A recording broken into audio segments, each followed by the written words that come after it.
आशा करता हूँ आप सब बहुत अच्छे होंगे। मेरा नाम है सिद्धांत अग्निहोत्री। स्टडी ग्लोस पे आपका बहुत बहुत स्वागत है।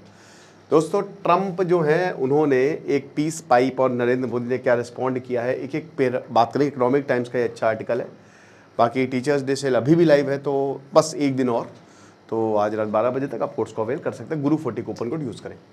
तो आपको पता है कि किस तरीके से अमेरिका और भारत जो है वो दूर हो गए हैं। ये दूरियां, वो गाने का मतलब बड़ा एकदम ऐसा इमोशनल टॉक्सिक गर्लफ्रेंड जैसे डोनाल्ड ट्रंप नहीं होते एकदम कि मतलब भैया बताया था ना कि तुम दूर हो गए हमसे। टॉक्सिसिटी मतलब खुद ही गलती की है और दूसरे के ऊपर ठीकरा छोड़ना कि तुम।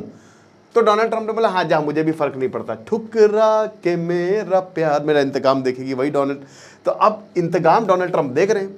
तो ट्रंप जो है उन्होंने प्रधानमंत्री मोदी जी से बोला नहीं नहीं, तुम तो मेरी कोई दिक्कत नहीं है, तुम ही हो, बस तुम ही हो। तो इंडिया को खो दिया है, रशिया को खो दिया है, चाइना जो कि बहुत ही डार्केस्ट है। अब तो चाइना पे इतना डार्क है तो क्यों टैरिफ नहीं लगाए, क्यों तुम पलटी मारे हो। अब उसके बाद बोलते हैं कि नहीं नहीं हमारी तो बहुत ही अच्छी रिलेशनशिप है और नरेंद्र मोदी एक बहुत अच्छे प्रधानमंत्री हैं। दोस्तों, इस साल के एंड तक आप ये मान के चलिए कि हमारा टैरिफ 25% तक आ जाएगा। अभी तो 50% से ऊपर चला गया है, ठीक है, लेकिन ये 20 से 25% तक आ जाएगा और इसकी अब साइंस जो है वो दिखने लगे हैं। अमेरिका इस समय हड़बड़ा रहा है। देखिए, ऑपरेशन सिंदूर के बाद अमेरिका ने बहुत गलती की। प्लान ये था ट्रंप का कि यहाँ पे नोबेल पीस प्राइज़ बटोर ले। पाकिस्तान तो उसने कहा कि भैया हम तुमको नॉमिनेट करते हैं नोबेल पीस प्राइज़ के लिए। भारत ने बोला कि क्यों करें भैया, हमने मारा है पाकिस्तान को, तो तुम कौन होते हो, बेगानी शादी में अब्दुल्ला दीवाना कैसे हो सकता है। तो फिर डोनाल्ड ट्रंप का यही प्लान था कि भारत को बुलाएं, इधर आसिम मुनीर को बुलाएं, नरेंद्र मोदी को बुलाएं, हम दिखाएंगे कि दोनों की डील हो गई है। क्योंकि उसी समय at the same time white house also called Narendra Modi, तो मोदी जी ने बोला चल निकल पहली फुर्सत में, नहीं जाएंगे, है ना। तो ये सारी चीज़ें जो है वो बैकड्रॉप में चल रही थी। तो डोनाल्ड ट्रंप का ईगो तो सेटिस्फाई हो नहीं पाया और जो इनका प्लान था वो पूरी तरीके से कोलैप्स कर गया। अब उसके बाद इन्होंने टैरिफ की बात करना शुरू कर दिया। तो भारत ने बोला मैं झुकेगा नहीं, और ब्राज़ील ने भी यही बोला। और भारत अमेरिका के लिए बहुत ज़्यादा इंपॉर्टेंट है। रिलेशनशिप कोलैप्स करते गए और अल्टीमेटली 50% टैरिफ लगा। लेकिन भारत ने बोला कि कोई बात नहीं, लगा दो टैरिफ, हमारा डोमेस्टिक कंजम्पशन ही बहुत बढ़िया है। देखो देर है दुरुस्त है, बट गब्बर सिंह टैक्स, ठीक है, वो कम से कम जीएसटी रिड्यूस हुआ, 5% पे आया, 5% पे आया और 18% पे आया। 2 ही स्लैब हुई हैं। डोमेस्टिक कंजम्पशन बढ़ेगा और भी बहुत सारी स्कीम्स जो है वो लॉन्च की गई। प्लस इनकम टैक्स में भी 12,75,000 तक, 12,75,000 तक जो है वो छूट। तो एक तरीके से भारत ने डोमेस्टिक कंजम्पशन पे काम किया, हालांकि अभी भी बहुत ज़्यादा काम करना बाकी है। तो पीएम मोदी ने ये बार बार बोला है, देखिए, कि हम पॉजिटिव और forward looking comprehensive and global strategic partnership. अब भारत भले ही चाइना और रशिया, ये एक मैसेज भी था पूरी दुनिया को, है ना। देखिए, आप एक चीज़ समझिए, जो एससीओ का मेन काम है ना वो चाइना ने ही बनाया था एनर्जी के लिए, सेंट्रल एशिया से एनर्जी ले सके।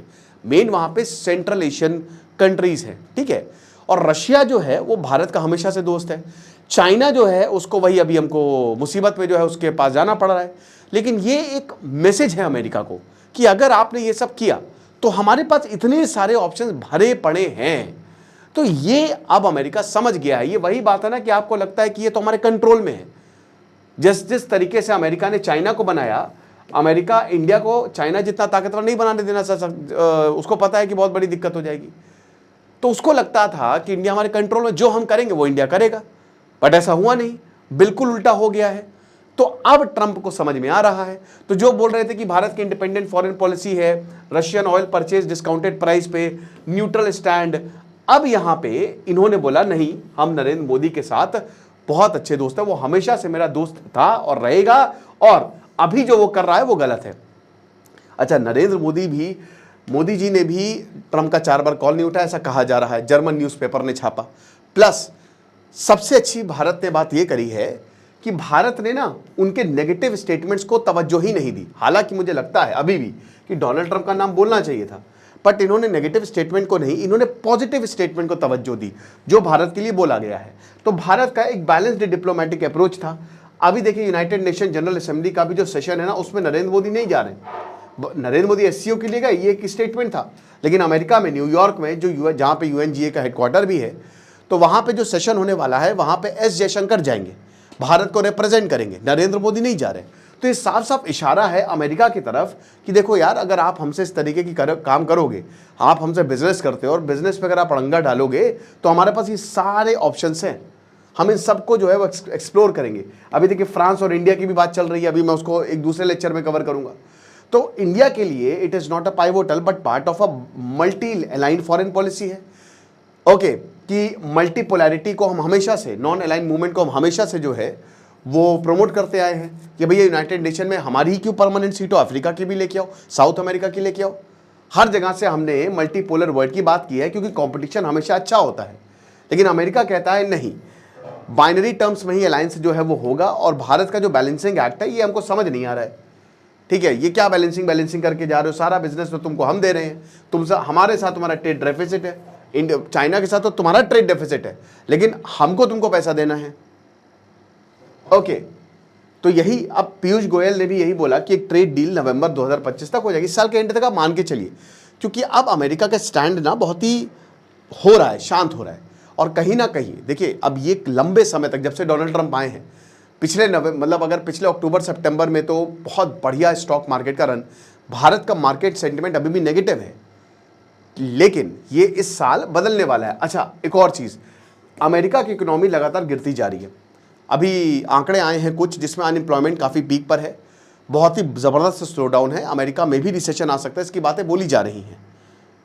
तो अमेरिका के भी हालात जो है वो बहुत अच्छे हैं नहीं। डोनाल्ड ट्रंप ने कुछ अपने देश के लिए किया तो है नहीं। सारे बड़े बड़े बिजनेसमैन इंक्लूडिंग एलॉन मस्क, उनसे तो दुश्मनी मोल ले ली है। रणधीर जायसवाल ने ये रीअफर्म किया है कि देखिए हमारे जो रिलेशन है वो इंटैक्ट है और हम म्यूचुअल इंटरेस्ट पर फोकस कर रहे हैं। जॉइंट मिलिट्री एक्सरसाइजेज अलास्का में की, अभी दोस्तों अभी 3 दिन पहले की बात है, इंडिया और अमेरिका की डिफेंस एक्सरसाइजेज हुई है। तो ये डिफेंस में कोई प्रॉब्लम नहीं है। और देखिए अमेरिका को भी पता है, अमेरिका को अब ट्रंप एडमिनिस्ट्रेशन को छोड़ दीजिए, जिसमें भी 4 ही 5 लोग हैं, पीटर नवारो, स्कॉट बेसेंट, वो छोड़िए उन सबको, लेकिन बाकी जितने भी हैं ना, वो यही कह रहे हैं कि भारत से अच्छे रिश्ते बनाओ, ये बहुत बड़ी गलती कर रहे हो।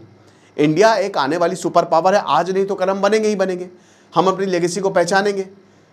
तो अगर आपने इंडिया का साथ नहीं लिया ना, तो आप ही को नुकसान होगा। और ये पूरा का पूरा अमेरिका जो है वो समझ रहा है। ठीक है, बाकी भारत की जो फॉरेन पॉलिसी है, डोनाल्ड ट्रंप के बिहेवियर को हमने समझा है। ठीक है, और कहीं ना कहीं प्रेज और क्रिटिसिज्म के बीच में जो सच्चाई हम उस पर खेल रहे हैं, लेकिन सच आप डोनाल्ड ट्रंप को बता नहीं सकते। तो भारत भी थोड़ा सा मैनिपुलेटिव तरीके से चल रहा है। लॉबिंग के लिए हमने पैसा दिया है, अच्छा खासा पैसा दिया, और शायद वो काम भी कर रहा है। 2.5-3 करोड़ रुपए महीना हम दे रहे हैं। अच्छा, पाकिस्तान से डोनाल्ड ट्रंप के पर्सनल इंटरेस्ट है, पाकिस्तान ने बोला कि आप आके इन्वेस्टमेंट करिए, चूरन बेचा है। ओवर रिलायंस भैया हम अब अमेरिका एडमिनिस्ट्रेशन पर नहीं कर सकते, ये रिस्क है, बहुत बड़ा रिस्क है, और भारत ने इसको भी समझा है। बाकी चाइना है, यूरोपियन यूनियन है, जापान है, बाकी रशिया है, जितने भी बड़े बड़े देश हैं जिनसे हमारा ट्रेड बन सकता है, हम उनके साथ जो है वो इंगेज कर रहे हैं। तो भारत डिफेंस, ट्रेड और टेक तो अमेरिका के साथ कंटिन्यू करेगा। अभी भी दोस्तों हर किसी के ऊपर जो है वो टैरिफ नहीं लगा है ना। तो अमेरिका को भी ये पता है, बाकी स्ट्रैटेजिक ऑटोनॉमी रखेगा, ये हमारा ये अधिकार है, हम जिससे चाहे उससे। और एक्सटर्नल प्रेशर जो है, क्योंकि देखिए अभी जब डोनाल्ड ट्रंप आए थे तो काटसा लेकर आया था, वो ऐसे तो बहुत बोलता है कि तुम कौन होते हो हमको डिक्टेट करने वाले, अपना तो पाकिस्तान और भारत के दुश्मनों से जाके इंगेज करेगा, लेकिन अगर भारत करेगा या पूरी दुनिया करेगी तो उसको बड़ी मिर्ची लगती है। तो अब हम ये नहीं, क्योंकि ईरान से हम पहले भुगत चुके हैं, हमने नहीं खरीदा तेल ईरान से, हमने अमेरिका को इज्जत दी कि कोई बात नहीं हम नहीं खरीदेंगे, लेकिन अब ऐसा नहीं होगा। अब अगर लड़ना है तो फिर पूरी तरीके से ही लड़ना है। तो बात यही है कि पॉजिटिव रेटोरिक है, ये हो सकता है अभी डिप्लोमेटिक टोन को वापस रीसेट कर दे, और एक ट्रेड डील और मिलिट्री कोऑपरेशन जो है ये डेफिनेटली होगा। मिलिट्री कोऑपरेशन तो हो ही रहा है, लेकिन हम सबको पता है कि डोनाल्ड ट्रंप बहुत ही अनप्रेडिक्टेबल है। जब तक ये रहेगा, ये आखिरी टर्म, इसके बाद ये जेल में ही होगा। अगर ये मरा नहीं तो जेल में ही जाएगा, ठीक है ना। और स्ट्रैटेजिक ऑटोनॉमी जो है ये कोर ड्राइवर रहेगा। ओके, तो ये सारी चीज़ें आपको क्या लगता है मुझे कमेंट बॉक्स में बताइएगा। बाकी हमारे शानदार कोर्स का अवेल करें, आपको बहुत ज़्यादा फायदा होगा। खुश रहिए, पढ़ते रहिए। दिस इज सिद्धांत अग्निहोत्री, साइनिंग ऑफ।